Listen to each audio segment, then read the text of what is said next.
government to account and to defend the rights and interests of the Jamaican people. I am happy to announce that all our MPs elect, except for one who is traveling abroad, have signed a letter to the Governor General confirming their support for me to be appointed Leader of the Opposition. Since the election, our party has been active. A meeting of the officers of the party was held yesterday to discuss the way forward and internal issues that we need to chart a time frame for relating to things like our various internal conferences, annual conference, and so on. This was followed by another gathering of our candidates and the national campaign team to thank everyone for their efforts and to have initial dialogue around the conduct of the elections in each constituency. Written reports from each constituency team will be required and further evaluations are to follow. And the General Secretary mentioned an appraisal committee which will be constituted to do an overall in-depth assessment of what took place. And our executive committee of the party will recommence its meetings on Monday coming. I now want to address the widespread concerns that have been expressed in the public domain about the conduct of the general election last week, Wednesday, the 3rd of September, 2025. As a responsible political movement that is committed to nation building and national development, it was important that we should await having reliable information before speaking to these issues, rather than proceeding on raw emotion and hearsay. Having waited for the final count to establish the official results in each constituency, including ascertaining the number of spoiled or rejected ballots and how these were apportioned between the two parties, the advice that we have received from our lawyers who attended the final counts is that a magisterial recount is unlikely to change the outcome in any of the seats. In the case of West Central St. Andrew, however, the nature of the irregularities which took place there is being carefully scrutinized in anticipation of a case being brought to the constituted authority for appropriate relief. I won't be able to answer more questions on that today. That matter is with our lawyers.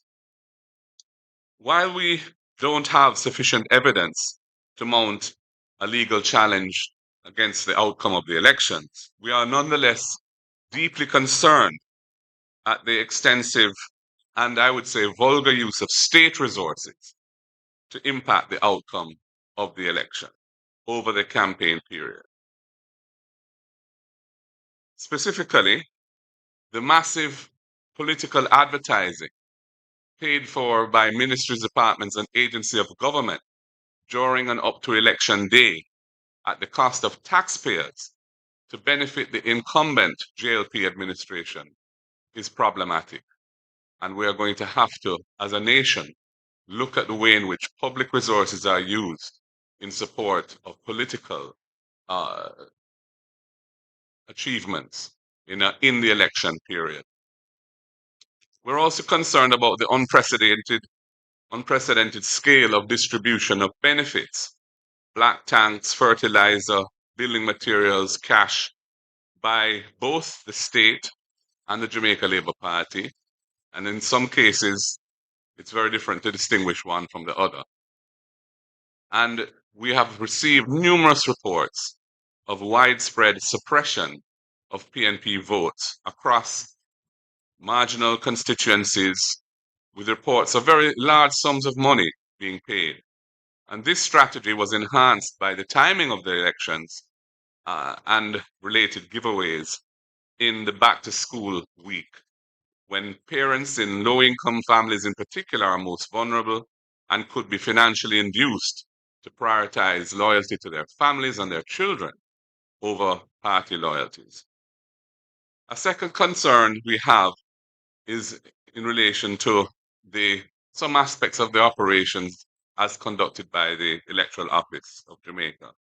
We think there should be an independent inquiry into the operation of the 2025 general election and they should be urgently undertaken, with changes implemented for future elections, because we need to improve the processes. In particular, the process that results in hours long waits at many polling stations by voters who turn out to vote, frustrating electors and causing many to leave without voting.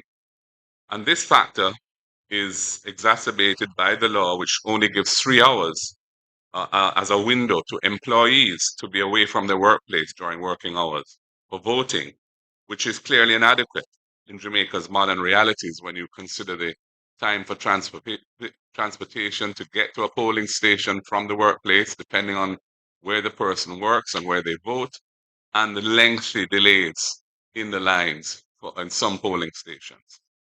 We also need to look at the use of finger inking. That was originally implemented to prevent multiple voting, but it currently facilitates voter suppression as persons are being induced financially to dip their finger in ink prior to the vote, and then being paid not to vote. And we have several reports of this being done. We're also concerned about the black book, and we believe that the polling that is used in polling stations, it must be made available during the polling process for viewing by indoor agents and not left entirely to the presiding officer to identify voters who present themselves without IDs. Because if the presiding officer is operating in a way that is not satisfactory from an independent, impartial point of view, there needs to be the ability of the indoor agents on either side to scrutinize what is going on there. And the integrity of the voters list needs to be re-verified through a comprehensive re-verification of voters to clean it of dead voters in particular and other voters who don't have a place of residence in the constituency where they vote.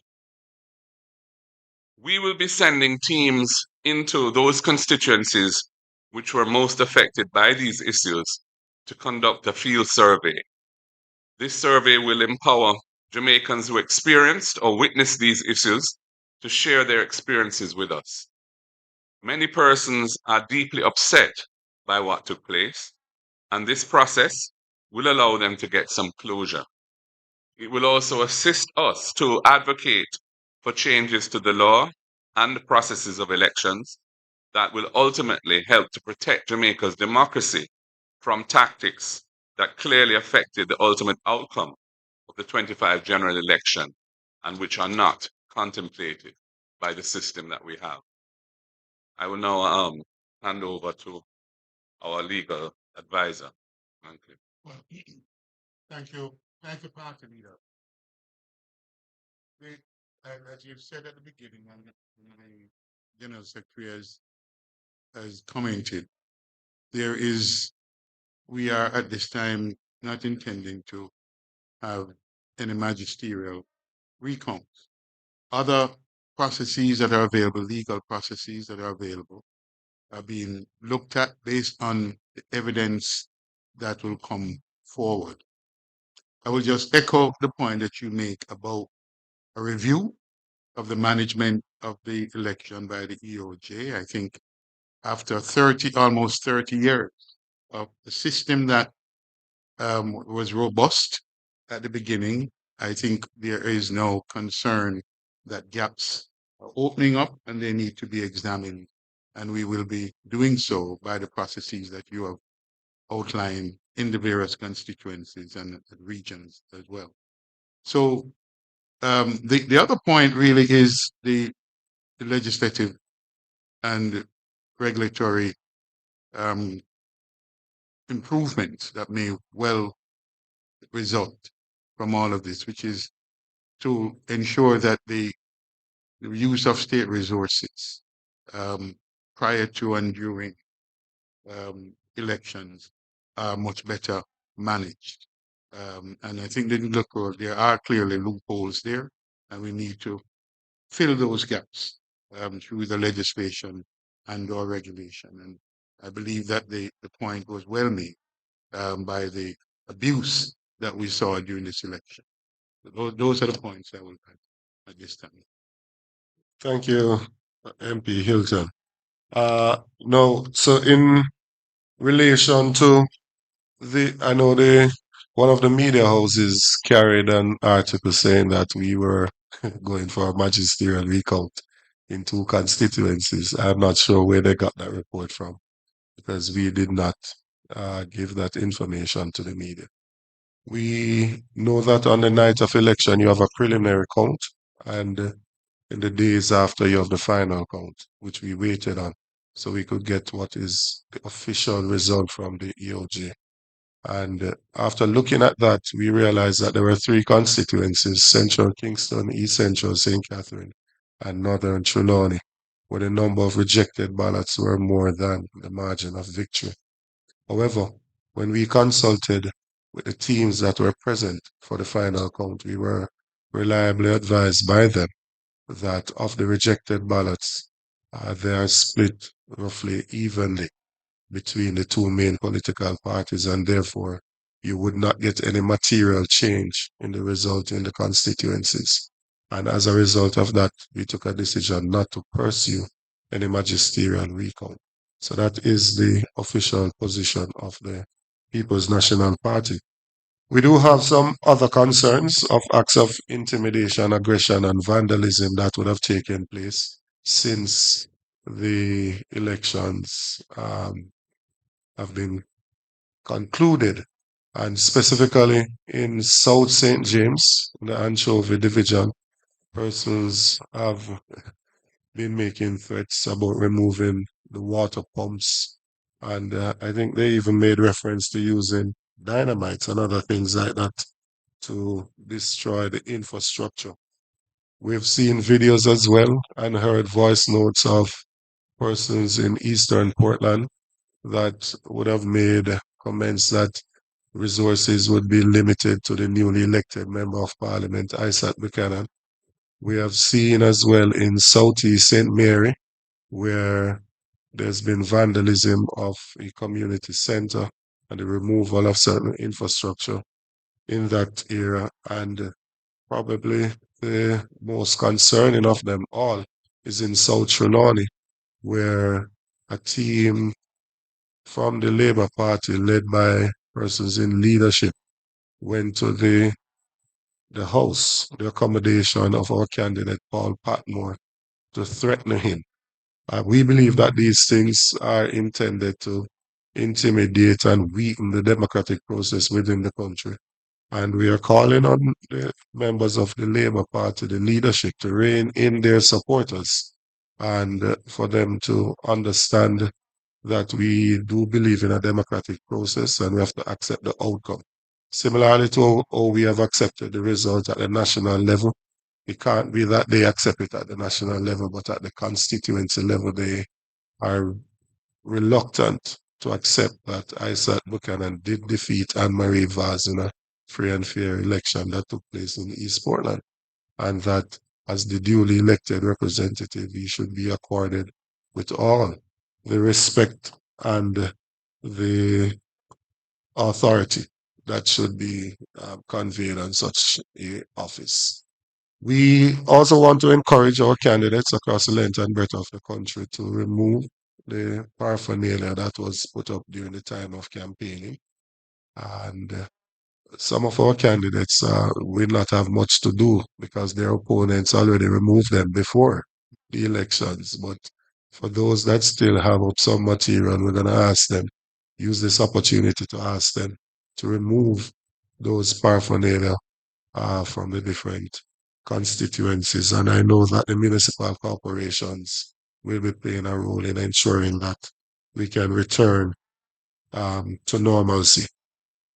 The matter surrounding West Central St. Angel is a matter, as was said by the leader of the party, that the legal team that has been engaged by our candidate is putting together their documents, and for further information on that, they will speak at a later date.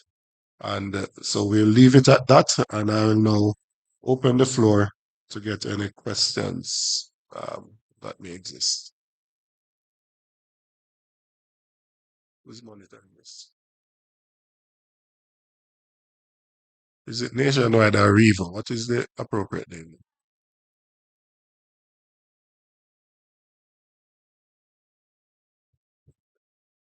Siobhan Campbell, still Nationwide News. My question is to Mr. Golding. Based on the concerns raised, are you casting doubt on the legitimacy of the outcome of the 2025 general elections? And are you concerned that such doubts would raise speculation in Jamaican people and cast a shadow on Jamaica's electoral process? I'm concerned about the widespread reports that we have received of voter suppression strategies that were employed, in particular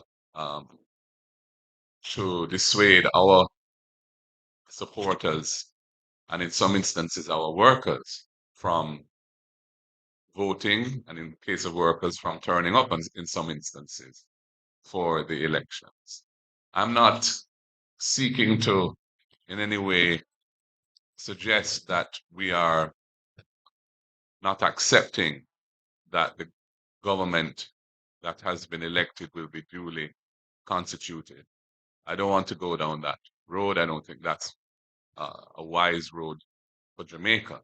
But I also think it's important that we don't sweep things under the carpet, which have become and which were in this election a significant factor at play. And the use of financial resources to suppress votes, based on what we have heard, these are now indirect reports. That's why we're going to go through a process of going into the field to hear from people directly what they experienced and what they saw.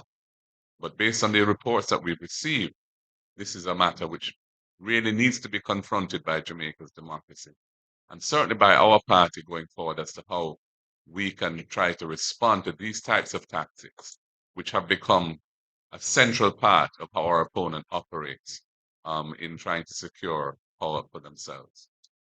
Let me just comment a little more on what the party just said, which is that in Guyana, recently there was a general election in Ghana on September 1. I think we're all aware of that. Coming out of that election, the EU delegation, European Union delegation, has issued a report. And when I read the report, a lot of what they commented on and expressed concern about were actually at play, certainly complained of widely in the Jamaican situation. And that tells you that the question of the democratic process being legitimized is also a question of the various activities and the concerns and the issues that are raised that will affect the quality of the democracy. And I think that's a lot of the concerns that are being raised here and need to be pursued is around not just the specific legal aspects, but about some of the concerns and gaps that may have opened up in our electoral system that needs to be addressed. Morning, Desmond Richards here, Rebel Radio. Mr. President, have you identified reasons why the party lost? And secondly, what are your concerns about the low voter turnout? And I would like to hear if the party has plans to encourage voters to hold their votes. I would say that there's something perplexing about the voter turnout statistics, based on the fact that during the campaign, right through to the end of the campaign, the energy and enthusiasm on the ground was palpable, significant, and suggested that there would have been a stronger turnout. As indeed, the polls, right up to the last poll, which was published on the Sunday before the election, indicated that, based on the expressions of persons polled, they were expecting a significantly higher turnout. What happened on the day needs to be examined carefully. I think it was a combination of factors at play. I think that there were persons who didn't vote because the lines were long and slow, often in the hot sun, sometimes in the rain, and they got fed up and left. I think that the financial inducements of which I speak or have spoken were a major factor as well in dissuading some people from voting. Uh, in terms of why we didn't win the election, we lost it narrowly. If we had 4 more seats, we would form government today. And when we look at the seats that we have in mind, we lost all of those by less than 500 votes. And in all of those, some of the issues which I raised were prominent factors at play. So obviously, I don't want to prejudge what the appraisal committee will say based on their investigations. But as I said, the low voter turnout is a bit of a mystery as to why that transpired, given what we know and what we saw and what we felt during the campaign. I would say one other thing, which is that the voters list itself has not been cleansed comprehensively for over a decade. I can't even remember when the last proper re-verification. Early 2000. Early 2000. So it's probably 2 decades now since that was done. And given the nature of our population, how people move around, move to other parts of Jamaica to seek work, and that sort of thing, and the people who die, and there's no automatic removal of voters on there. The number on the voters list from which the percentage turnout is derived is a questionable number. And so the voter turnout statistic itself is necessarily understated. The degree of understatement is what we don't know. And if I may add to that, Yeah. the People's National Party polled an additional 97,000 votes over the 2020 elections. The Jamaica Labour Party polled 5,000 more over that time. And as has been said, if you look at some of our areas, there was significant suppression that took place in some of our areas by person inducing individuals in there not to go to vote. And with the long lines that were present at the polling station, there is a question for the ECJ to answer. Because if we had a turnout of only 39% and we had such long lines with such delays, one shudder to think what would have happened if the turnout had been 50%. Because significant delays took place on the day. I was on the phone from early with the director trying to resolve some of the issues. And you did have persons in those lines that turned away. So we lost 4 constituencies by less than 500 votes. Each of those constituencies have over 100 polling stations. It's just 5 persons in each of those that got frustrated and left that would have made that difference. And so it is a significant thing. And I think we have to resolve how we do this thing. I was third in line at my polling station and didn't vote until I was there before 7. Didn't vote until about 10 minutes to 8 before I completed the exercise. That's just not acceptable in my opinion. So there was a decision that was taken that persons that showed up without ID should have been placed in a separate line and that you should have started the process from outside with an additional agent. That did not obtain in all constituencies. And so you had, in some cases, what appeared to be a deliberate attempt for persons to turn up without the IDs to deliberately slow down the process. And so there is a need for a proper review of the process and for us to ensure that the elections are indeed free and fair and that people can express their rights. And I'll just add that if you anticipated a larger turnout, which the poll suggested we may have had, then the planning, it seems to me, was inadequate. The planning by the EOJ must have been inadequate because in the event, only 39% or so turned up, and we had such voted, not turned up. Well, voted, Yeah. actually voted, and we had such problems. So and low voter turnout. So I think the planning has to be questioned, and perhaps an audit is appropriate at this time as well. Team are at CVM TV. We've seen at rallies there are crowds and a lot of support. Even with the big gains, how do you plan to keep the base energized after the back-to-back defeats, Mr. President, PNP President? Well, after a campaign ends, there's a process of reflection, there's a process of analysis, there's a process of reconnection with our base and our supporters. And there's also, I think, there are some reforms internally that we need to pursue as well to strengthen our overall organization. So, the way in which we plan to handle the matter would be through a period of careful analysis of what took place and a recognition of where there are weaknesses that need to be strengthened and the deliberate pursuit of changes that will changes that will strengthen changes that will strengthen those weaknesses. So, one doesn't energize the base from the start of a 5-year term of government.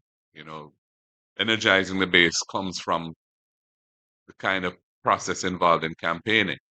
But what we need to ensure is that uh, we stay in touch with our base, that we strengthen our constituents in divisional organizations, so that when the time comes, we're able to deliver an effective result. And we are starting now from a much stronger position than we have enjoyed over the previous 5 years. With just 14 in Parliament before, it was much more difficult. Only 14 MPs out of 63 were PNP MPs. Only 14 out of 63 PNP MPs got state resources through the Constituency Development Fund to help to do the work that they have to do. So it's moving from a very limited base in Parliament is difficult, and it required extraordinary effort to take us where we are now. With 28 seats to their 33, 35, I mean, the situation is much more balanced, and that will enable us to build on that to be even more effective next time around. But you also pointed out partly that there'll be engagement in the field from now in the reviews. I believe, certainly speaking from my own constituents and from talking to others out of yesterday's meeting, that process of engagement will be helpful because a lot of the concern and the sense of rejection that is there comes from some of these things complained of. And I think once you're on the ground investigating, giving people an opportunity to speak and to vent some of that frustration, I think that will be part of the process of healing and engagement with them. Part of the process of healing and engagement. So I think that process will be ongoing. Morning again. Indulge me a couple of questions. One, given what you have described as acts of voter suppression, can you indicate whether or not the PNP has made a formal complaint about electoral fraud or irregularities to any state organ? And if so, in what constituencies? That's one. Two, can you indicate, sir, what is the projected spend for the People's National Party during this election campaign? Can you say also how was it funded and what percentage is corporate donation? And then finally, personally, Mr. Golding, is this disappointing for you? And if so, how disappointing? So your first question was whether a formal complaint has been made to any state organ in respect to the voter suppression of which we speak. The answer to that is no. We are, as I've said, going into the field to do a survey so that we can get more tangible information rather than the indirect reports that we have been receiving. Through the reports we're receiving is really through both things like social media, but also more importantly through the campaign structures that we have. But we want to go into the field and get more, a more comprehensive survey of what took place. At that point, we can decide, where we go from here. There isn't really any state agency that is mandated to address that issue. That's one of the challenges we have. So it's that is something we'll have to consider carefully as the best way to proceed, to deal with this. Some of these things may require a strengthening of the electoral law itself, the Representation of the People's Act, which, to take into account the kind of methods and tactics that are being employed in this era relative to when that law was last amended or reviewed. Other things may just require an internal response as to how we manage that kind of process going forward.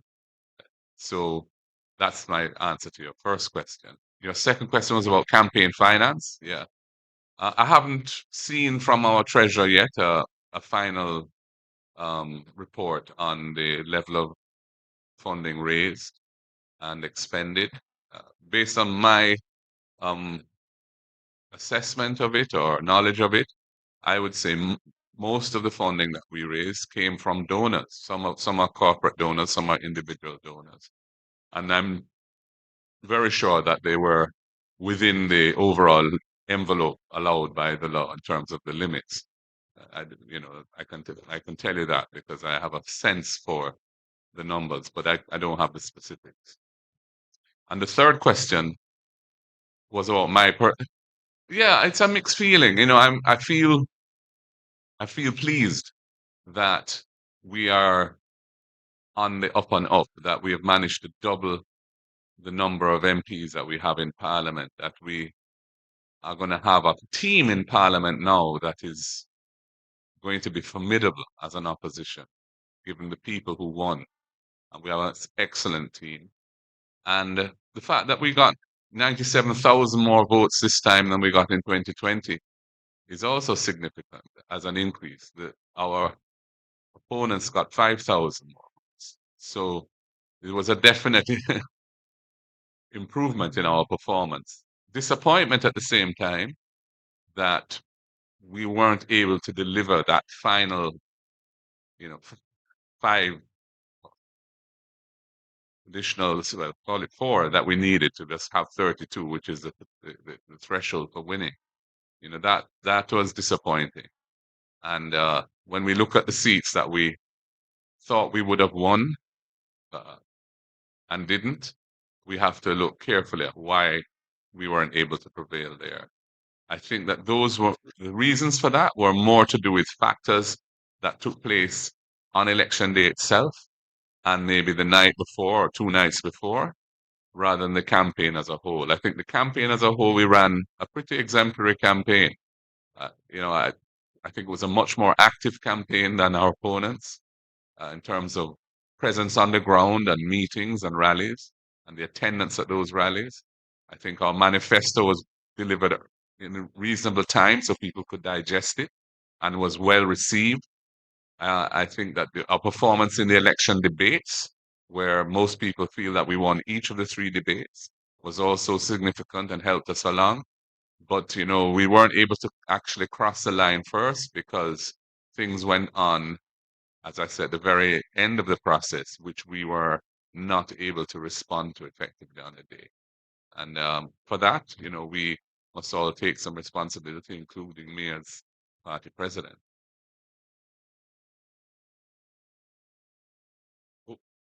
Is there somebody determining who speaks when? Yeah. So, Morning, gentlemen. yeah. What positives can you take from the campaign? Excuse me. So the Sorry. speakers, right? Yes. What positives can you take from the campaign? And what are your views generally about your team, the team you put together? Okay, it's a bit disappointing to lose, obviously, but when you reflect back, um, to say 5 years ago, from where you came from there to where you are now, what positives? And secondly, what plans do you have to bolster your treasury? You're definitely a political force in this country again, and maybe perhaps the treasury angle of it get you over the line, maybe possibly next time. But you have to have an effective treasury if you're fighting a campaign in the 21st century. So what do you see going forward? How do you entice, say, the business community, other people to bolster that treasury campaign? Yeah, in terms of positives, I think that we now have a united party. We have a team that is working together and has worked together well throughout the campaign. I think that the organization as a whole is strong. That's not to say there aren't areas that need improvement. There are. But we did significant training, for example, of our workers over the last several months. And we were really building on the success in the local government elections, of February 2024, where we won the popular vote quite handsomely there. And we ended up with six municipal corporations and the city municipality of Portmore, making seven, which is the same number as the JLP have, but we have one more division than they do. So there's been a kind of process over the 5 years of building an improvement, which I think was reflected in the 97,000 additional votes that we got and the 14 additional seats that we won. Now, going forward, you mentioned the Treasury. I mean, we got, I would say, good support from the donor base that we have, corporate and individual. We were able to finance our program. We didn't have the sort of additional resources for deploying in the field to do the sort of things that we were up against, and that was never part of our budget anyway. We weren't seeking to do that. That's not a strategy that we employ. But, in terms of being able to pay our media houses for the advertising that we had booked and developing that advertising and paying our party workers, for their efforts and the paraphernalia and so on that we were, we were able to hold our own. And going forward, we will just be encouraging Jamaica to understand the importance of maintaining financial balance in how they fund political parties, because if one party has excessive resources relative to the other, it can affect the democratic outcome of elections quite easily. So, these are the sort of arguments that we impress upon donors, and we have been, we get good response for the most part. So I don't have any issue really there with the fundraising side of the campaign.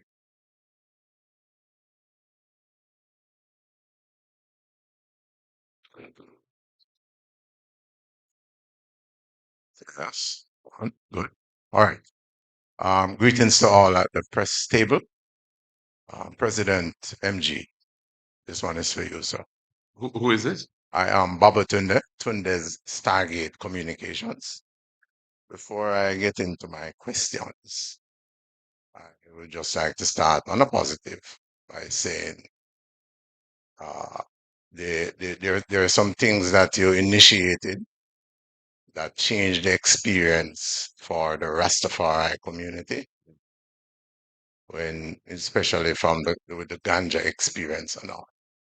Only more than if do, but we must acknowledge when positive moves made.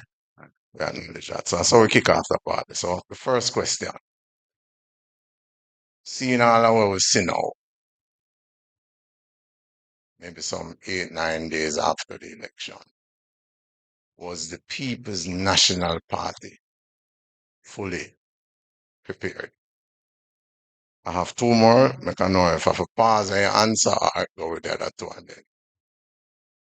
Yeah, I mean, the fact that we didn't ultimately win the election suggests that there are areas where our preparation could have been stronger. I think that what we have come to realize going through this experience is that some of the tactics that we have to manage are not normal, orthodox in the book tactics, but are things that are being deployed quite effectively by our opponent, which we haven't yet, I think, mastered a methodology of responding to. So I think I would say what would you regard as the orthodox um, way in which campaigns are conducted and way political organization is done, we were ready. But in terms of in specific seats, which though those tactics were being deployed, our response to them was inadequate. All right. So in your preparation going forward, it's a little bit of small advice that you don't have to pay for. Art of war must be studied. Next question for you now, President MG.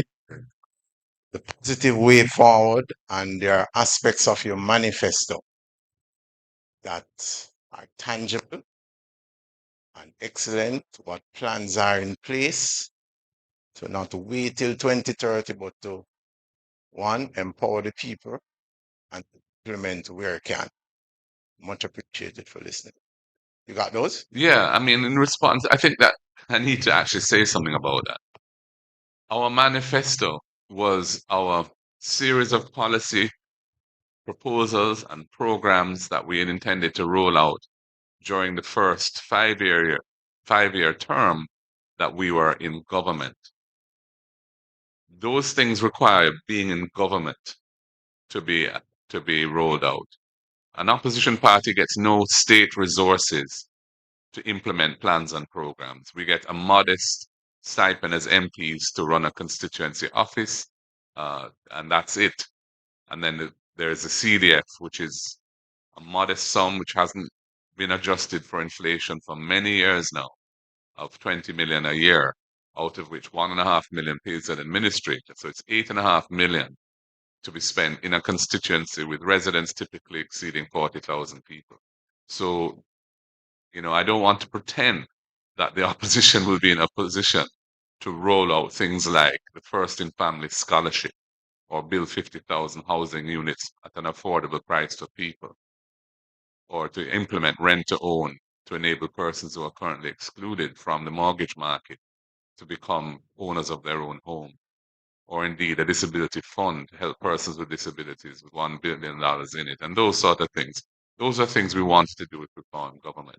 What we will be able to do is individual MPs who have won will be able to pursue their own particular set of policies that they had brought to the people. Some of them will take time. It won't happen overnight. Resources are always an issue. And to the extent they're able to garner additional support through creative methods of fundraising and using the goodwill of people who might want to support those initiatives, that will determine how quickly they can do what they want to do. But it's going to be more on a constituency and MP level that you'll see things happening rather than nationally, because an opposition party is not able to, or indeed expected to, implement national policies. That's for the government of the day.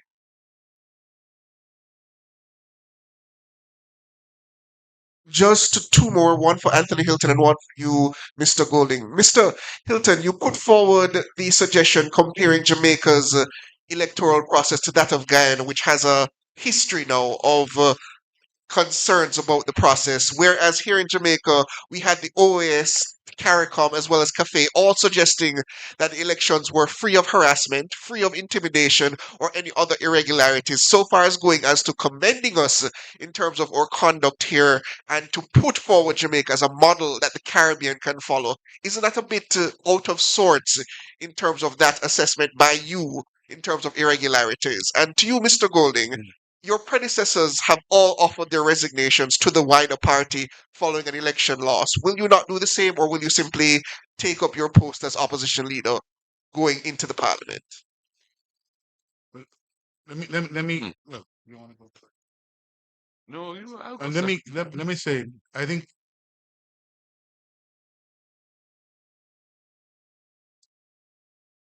the aspects. I think no, I don't think what you characterize as overstatement, notwithstanding anything that has been said by Cafe or any other organization that participated. The EU focus, and I'd urge you, and I think you have read the EU report. And if you have, then you'll see that they commented on some other aspects of it, much of which we saw in Here. full force here in Jamaica. The issue that we believe needs to be addressed as an urgent matter is the whole issue of the advertising and promotion during, before and during the campaign with excessive, we believe, excessive state resources. And that aspect of it and others were specifically commented on. So my advice is that whatever the specific limitations or the concerns that the OAS or other um, monitoring group didn't address, the EU's report, I believe, was much broad-based and some of it very relevant to Jamaica. If I may add something to that before the leader answers the next question. I think we've been very responsible as a party. I think we've been very responsible. Nationwide carried a story that Cafe said that 21% of the persons at the polling station at 5 o'clock were not allowed to vote. We could easily have created a stir with that to suggest that those persons would have voted for us and it would have changed the outcome of the elections. We didn't. We waited for good information, right? For additional information. And we have seen where over the last 2 days, the ECG has refuted what was carried as to what Cafe had said. And then since that, Cafe today in the paper is clarifying that that did not actually take place. So I believe the comment that was made as well was not necessarily comparing the electoral system in the two countries, but about the report that came out of the election. So I don't know how you got to the point of saying he was comparing the two electoral systems. He was speaking to the report that came out and said that there are similarities that we have seen the same thing here. Cafe, CARICOM, and other OAS, other persons that came here would not have been out in the field to see that $100,000 was offered to an indoor agent not to work or offered to a cluster manager to give me the canvas of this party. They would not have seen that. They would not have seen what took place in the field. They would have been at the polling station, right? They would not have seen the night before that somebody was offered money to dip their finger in ink and therefore can't show up to the polling station. They would not have seen where we saw some persons, MPs, trying to separate people into lines as to who you are going to vote for, totally inappropriate, right? From a high ranking member of the Jamaica Labour Party. So the issues that we're bringing forward here are things that we have contemplated on, we've heard about, and not just anecdotal things, but things that we can say, these based on the reports that we've gotten. And there's additional work to do, but there is sufficient evidence to speak to it at this point to suggest that there was indeed an attempt to suppress the votes. Remember that we did run a campaign, where the last credible poll that came out before the election had us ahead by 3 percentage points, right? Not like the one from Nationwide that said we're 13 points behind. That was totally fraudulent, right? And if you look at the outcome of the elections, it was within 1%, as in the popular vote. So it was within that margin of error. And that is after all the suppression that took place by the Labour Party and the delayed voting by the ECJ that caused persons to leave the polling station and not being able to participate. In relation to, well, first of all, I'm not aware of any historic precedent of which you speak. There have been instances where party leaders have offered their resignation. There have been instances where they haven't, to my knowledge. I serve at the pleasure of the party, and I'm happy to continue to serve in the capacity as leader for as long as the party wants me to. And thus far, all of the MPs who have been elected, all 28, other than one who's overseas traveling, have signed a letter confirming that they have confidence in me and want me to be the leader of the opposition. Right. And that's where it is right now. If I may add again, if I may just add something to that, I want for us not to mislead the public with some of the statements. There are some things that are being said in the public space that are just not true. Andrew Holness was defeated by Portia Simpson Miller in 2011. It seems persons have forgotten that. He did not resign, nor did he offer any resignation. He stayed there. He did not even make public the appraisal committee report that was done, right? 10 of the 21 MPs signed a no confidence in him. He's the one that saved himself with his casting vote. I also hear persons saying that it's historic, unprecedented, this third term. When they say one complain about the PNP being in office for 18 years, the PNP has won 4 consecutive elections in Jamaica. So what is historic? It's historic for the JLP that they have won 3 elections. It's not historic for Jamaica. PJ Patterson won in 93, 97, and 2002. Why do we continue to mislead the public in this vulgar manner? Mark, I just heard what you said. It's one thing to be endorsed by the party and have the party's confidence, but do you yourself, do you want to lead the party? And then secondly, I'd like to follow up and saying you don't really want to, as a party, enter another period of fractiousness, internecine warfare that splinters the party. I think you've been an MP since 2007. 2017. 2017, beg your pardon. You brought the party back.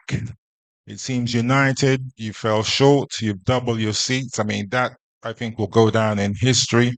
But do you want to lead the charge? It's all very well being endorsed. You seem to have a good support team around you. But in your heart of hearts, do you want to lead the charge going forward? And secondly, I'd say that you seem to have a deep bench, both in the lower house. What are your plans for the upper house? A lot of bright people around, a lot of people who can take positions. How do you want to lead them and how do you want to deploy it? Well, I'm not going to comment on the composition of the Senate, which is, you'll hear more very shortly on that. In terms of my own personal aspirations, Al, I feel I feel a continued commitment to my country, Jamaica, where I was born and where I've lived all of my life other than when I was studying abroad, and which has been very good to me, and which my parents, instilled in me a sense of service to the people of Jamaica. And I am willing to continue and plan to continue to serve my country through the political process as leader of the People's National Party, moving ahead, going forward from the significant achievements that we have managed to garner in these elections to a victorious result next time round. And as I said, I serve at the will of the party. And so as long as the party has confidence in me to continue, I will be here. Thank you very much, ladies and gentlemen.